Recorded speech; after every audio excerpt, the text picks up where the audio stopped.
ابوطالب سفروی 40 ساله 6 سال شد با یک پا تراکتور میراند.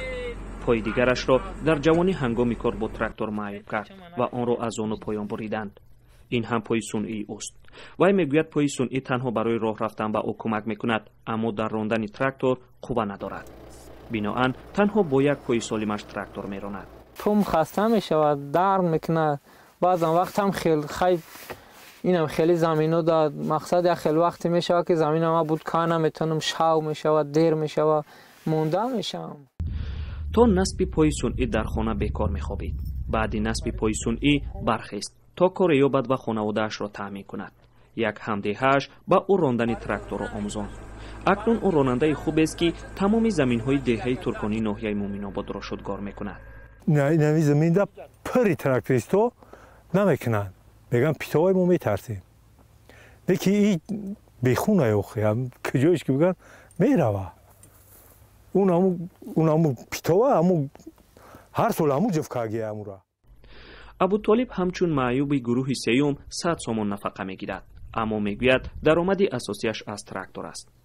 ما وقتی مهنت نکنیم یگان کس مرا هر کس از یک زندگی هم خیلی شیدگی است که انا هر کس خدم میگه. اگر داشته باشی خوش به حالت، نداشته باشی وضمینه مشکلی.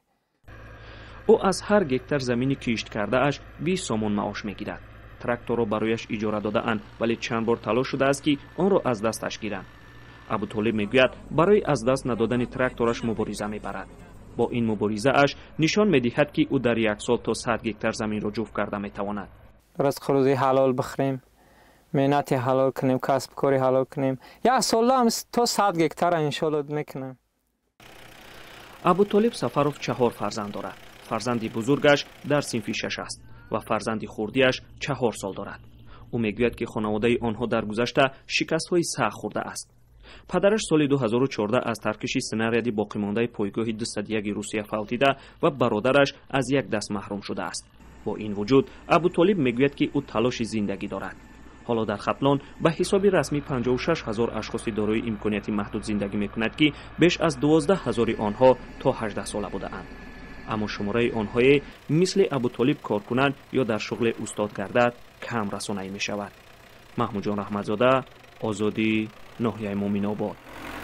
سلام، اگر خط و خبر می‌خواهید ما داریم. نوید بامدادی، سرخط خبرها، اخبار تاجیکستان و جهان، گزارش‌ها و تحلیل‌ها. چی می‌گذرد و چرا؟